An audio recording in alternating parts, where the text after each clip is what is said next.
দুপুরবেলা তরকারিতে লবণ একটু বেশি হওয়ায় ভরা মজলিসে আমার শাশুড়ি মা গরম মাংসের বাটিটা আমার গায়ে ছুঁড়ে মারে। তখন আমার দু চোখ বেয়ে অঝরে পানি পড়ছিল, আর আমি মনে মনে ভাবছিলাম, অনাথ হয়ে কি আমি অপরাধ করে ফেলেছি, নাকি অনাথ হয়ে জন্ম নেওয়াটা খুব বড় অন্যায়? অনাথদের কি এই পৃথিবীতে বাঁচার কোনো অধিকার নেই? সীমা আমার একমাত্র ননদ, 7 মাসের অন্তঃসত্ত্বা। বাড়িতে আজর স্বাদের অনুষ্ঠান। বাড়িতে আত্মীয় স্বজন সবাই এসেছে।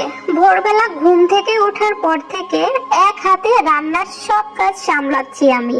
গরুর মাংস, খাসির রেজালা, মুরগির রোস্ট, গলদা চিংড়ি ভুনা, বড় মাছের মাথা দিয়ে মুড়ি ঘন্ট, সব রান্না এক হাতে দায়িত্ব নিয়ে ভালোবেসে করেছি আমি।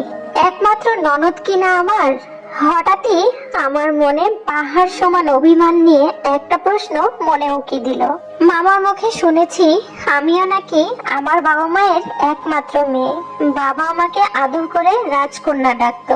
হয়তো আমার বাবার বিশাল কোনো রাজপ্রাসাদ ছিল না, কিন্তু তার ছোট্ট কুটিরের রাজরানী ছিল আমার মা, আর তার রাজকন্যা আমি। খুব শখ করেই বাবা মা নাম রেখেছিল রানী। আচ্ছা, আমিও তো অন্তঃসত্ত্বা। দেখতে দেখতে এই তো 5 মাস কেটে গেল। আমার মা থাকলে নিশ্চয়ই আমারও এমন ঘটা করে স্বাদের অনুষ্ঠান করত।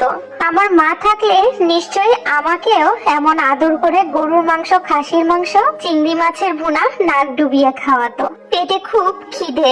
সকাল থেকে কয়েকটা শুকনো চিড়ে ছাড়া আর কিছুই খাইনি। ক্ষুধার যন্ত্রণায় শরীরটা কেমন অস্থির অস্থির লাগছে আমার। ছুটে গেলাম রান্নাঘরের দিকে। রান্নাঘরে ঢোকার আগেই শুনতে পেলাম আমার ফুপু শাশুড়ির গলার স্বর।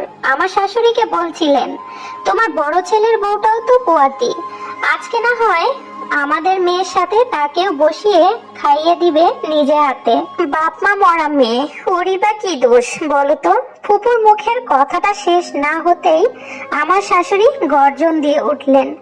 ভাতের পাতিল থেকে চামচটা তুলতে তুলতে বললেন, এত আহ্লাদ করবেন না তো আপা, জন্মের পরেই বাপ মাকে খেয়েছে, ওর এত শখ আহ্লাদের কি আছে? আপনি বরং খাবারগুলো টেবিলে নিয়ে যান। শাশুড়ির মুখে এই কথা শোনার পরে আমার পেটের খিদে আর পেটে রইল না। খিদে যেন উধাও হয়ে গেল। আঁচল দিয়ে চোখ মুছতে মুছতে নিজের ঘরে চলে আসলাম। আমার স্বামী পেপার পড়ছিল। বেশ শান্ত স্বভাবের একজন মানুষ। আমার দিকে তার কোনো নজর নেই। আমি খেলাম নাকি খেলাম না সেটা নিয়ে তার কোনো মাথা ব্যথা নেই। আজকাল সেও আমাকে কড়া কথা শোনায়। তার সহকর্মীরা নাকি শ্বশুর বাড়ি থেকে এটা আনে ওটা আনে, শ্বশুর বাড়ি থেকে এটা সেটা পেয়ে রাজার হালে চলে। আমার ছোট দেবর কয়েকদিন আগে বিয়ে করেছে। আমার ছোট জায়ের বাবার বাড়ি থেকেও অনেক কিছু আসে।